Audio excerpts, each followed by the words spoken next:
Oke, lanjut lagi anak-anakku sekalian.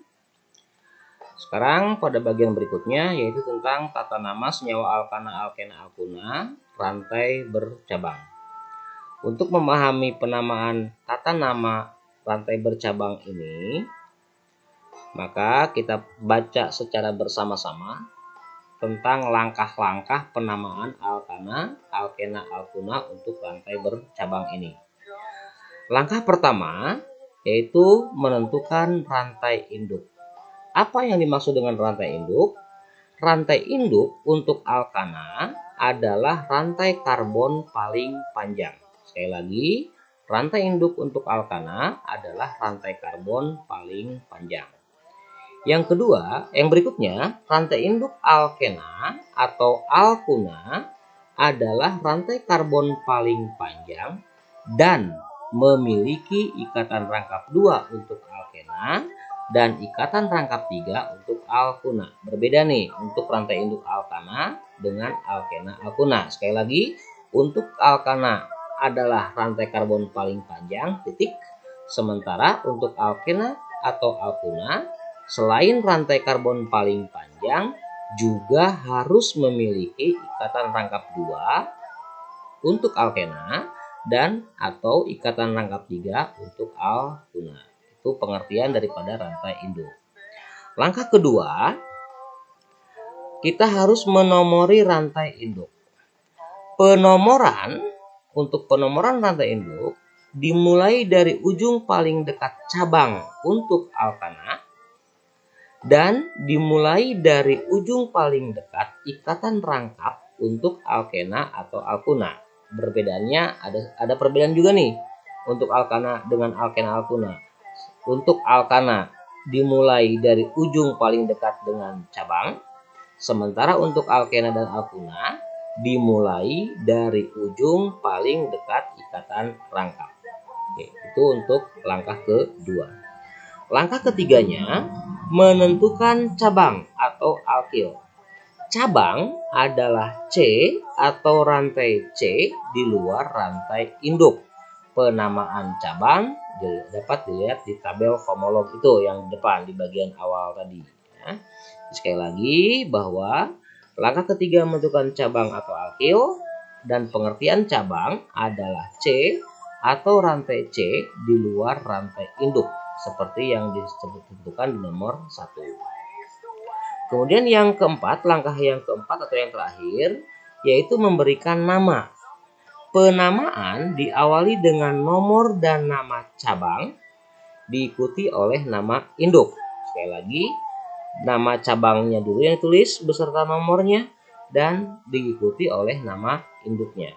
Nama induk alkana sesuai dengan deret homolog, sementara nama induk alkena dan alkuna sesuai dengan deret homolog yang diawali dengan nomor posisi ikatan rangkapnya. Itu adalah langkah-langkah yang harus kalian pahami bagaimana memberikan nama terhadap rantai bercabang alkana, alkena, dan alkuna. Berikutnya kita ulas contohnya satu persatu. Yaitu yang pertama, contoh penamaan alkana bercabang. Misalkan ada senyawa seperti ini, ada sejumlah C di sini, tepatnya ada 7C, dan di sini tidak lurus ya. Jelas nampak di sini bahwa rantai karbon berikut ini, yang dua ini adalah rantai karbon yang dua-duanya tidak lurus. Termasuk kepada alkana karena seluruh ikatan antar C-nya adalah ikatan kovalen tunggal. Sekali lagi, karena ikatan kovalennya tunggal seluruhnya, maka ini adalah termasuk ke dalam senyawa alkana. Penamaan mengikuti langkah-langkah yang disebutkan di awal tadi. Yang pertama yaitu menentukan rantai induk.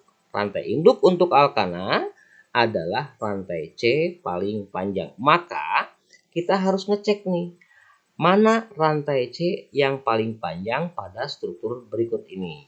Ya, kita coba saja dari ujung ke ujung yang lain. Kita mulai dari ujung kiri ke kanan. Kita mulai 1, 2, 3, 4, 5. Sekali lagi, dari kiri ke kanan jumlah C-nya ada 5. Dari kiri ke bawah 1, 2, 3, 4. Dari kiri ke bawah jumlah C-nya ada 4. Dari bawah ke kanan 1, 2, 3, 4, 5, 6. Ya, jadi ada 3 kemungkinan tuh. Dari kiri ke kanan, dari kiri ke bawah, atau dari bawah ke kanan. Dan ternyata yang paling panjang adalah dari bawah ke kanan.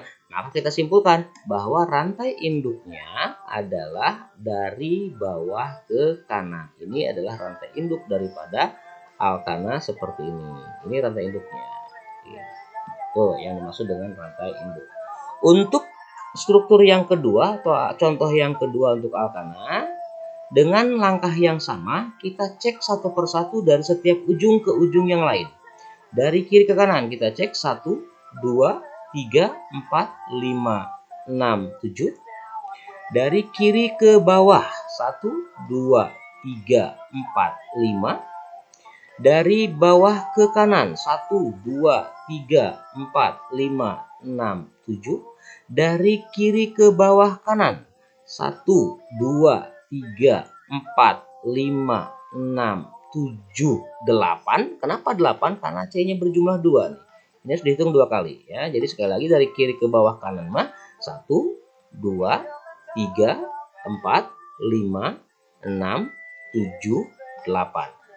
Dari bawah ke bawah 1, 2, 3, 4, 5, 6, 7, 8. Ada 2 kemungkinan ternyata. Ada 8C untuk rantai seperti ini. Dari kiri ke bawah 8C, kemudian dari bawah ke bawah juga 8C. Kita harus memilih. Pilihannya adalah bagaimana kalau dari kiri ke bawah. Kalau dari kiri ke bawah, maka cabangnya ada 2, yaitu 1 ya, dan yang kedua ini. Kalau dari bawah ke bawah, maka cabangnya ada 1, 2, 3. Kita harus memilih yang paling banyak cabangnya sehingga dapat disimpulkan bahwa rantai induk alkana ini adalah yang dari bawah ke bawah. Seperti ini rantai induknya. Oke. Itu adalah langkah pertama menentukan rantai induk daripada senyawa alkana. Sekali lagi, kenapa bukan dari kiri ke bawah? Karena kalau dari kiri ke bawah cabangnya lebih sedikit dibandingkan kalau dari bawah ke bawah. Itu langkah pertama, menentukan rantai induk. Berikutnya, langkah yang kedua, ya, ini rantai induknya tadi sudah dibikin. Menomori rantai induk. Penomoran rantai induk untuk alkana dimulai dari ujung paling dekat dengan cabang. Kita sudah punya rantai induknya, ada ujung bawah dan ujung kanan. Kita cek satu persatu. Kalau dari satunya di bawah, maka ketemu cabang di nomor berapa? Kita cek 1, 2, 3. Dari bawah, kita ketemu cabang di nomor 3. Dari kanan, kita cek 1, 2, 3, 4. Dari kanan, kita ketemu cabang di nomor 4. Maka kesimpulannya, nomor satunya ada di bawah. Ya, nomor satunya di bawah, karena lebih dekat dengan cabang. Berikutnya yang kedua. Kita punya 2 ujung, bawah dan bawah lagi. Kalau dari bawah yang kiri, nomor satunya, kita ketemu cabang di nomor 1, 2. Kita ketemu cabang di nomor 2. Sementara dari kanan, kita akan ketemu cabang di nomor 3. Kita cek 1, 2, 3. Nomor 1 dan nomor 2-nya ada di C2H5 ini. Ya, sekali lagi, kalau dari bawah kanan, kita ketemu cabangnya di nomor 3. Maka dengan demikian, nomor satunya ada di bawah kiri. Ya, ini nomor satunya. Berikutnya nomor 2, nomor 3, nomor 4, nomor 5, nomor 6, nomor 7, dan 8. Itu adalah langkah kedua, yaitu menomori rantai induk. Ini hasilnya. Sekali lagi, bahwa nomor satunya ada di bawah untuk yang pertama, 2, 3, dan seterusnya di 6 di ujung kanan. Dan yang kedua, nomor 1 ada di bawah kiri dan nomor 7, 8-nya ada di bawah kanan. Oke. Ini hasilnya. Langkah ke berikutnya adalah menentukan cabang. cabang adalah C atau rantai C di luar induk. Kita lihat di stripnya. Di sini ada satu strip yang keluar dari induk, maka ini adalah cabang. Ada satu cabang, yaitu CH3. CH3 namanya adalah metil, sesuai dengan yang disampaikan pada tabel di video sebelumnya. Untuk yang kedua, ada beberapa cabang. Yang pertama, ini yang keluar dari cabang dari induk yang pertama, yaitu CH3, namanya adalah metil.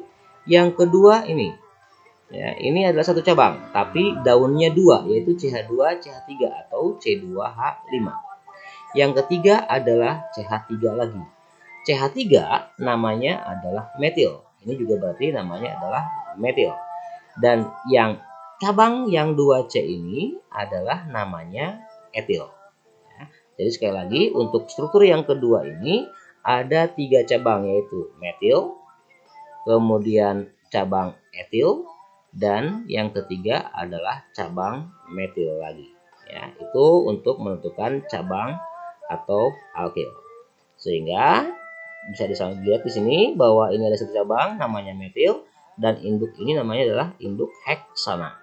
Berikutnya ada struktur yang kedua ini, ada cabangnya 3, yaitu metil, etil, dan metil lagi. Nama induknya 8C, yaitu adalah oktana. Sehingga nama dari senyawa ini yang pertama disebutkan adalah cabangnya dulu. Dan di sini nama cabangnya adalah 3-metil. Maksudnya metil adalah CH3, dan nomor 3 ini maksudnya bahwa CH3 tersebut terletak pada C nomor 3. Yang kedua, nama-namanya ini yang pertama ini namanya adalah 3-metil heksana, ya. Kenapa heksana? Karena induknya ada 6C. Yang struktur kedua, kita perhatikan ada 3 cabang, yaitu metil, etil, dan metil lagi. Untuk nama cabang yang sama, metil dan metil disingkat nih menjadi dimetil, ya. Jadi kalau ada nama cabang yang sama, maka tidak perlu disebutkan 2 kali. Disebutkannya cukup menggunakan awalan. Kalau 2, di. Kalau 3, tri, dan seterusnya, ya. Jadi ada cabang metil berjumlah 2 sehingga disingkat dengan dimetil. Dan cabang ini adalah etil. Penyebutan cabang itu disebutkan etil terlebih dahulu. Karena apa? Karena huruf E pada etil lebih duluan dibandingkan huruf M. Jadi secara alfabet disusunnya. Ada etil dan metil. E dibandingkan M itu alfabetnya menangan etil, ya, menangan E, sehingga disebutkan etil terlebih dahulu. Sehingga namanya adalah 3-etil, yaitu di nomor 3 ada cabang etil. Kemudian disebutkan 2,6 dimetil. Ada 2 metil di C nomor 2 dan C nomor 6. Itu cabang-cabangnya. Sekali lagi, nama cabangnya adalah 3-etil, 2,6 dimetil. Nama induknya adalah oktana. Oktana dari jumlah C yang berjumlah 8. Ya, itu adalah penamaan senyawa alkana.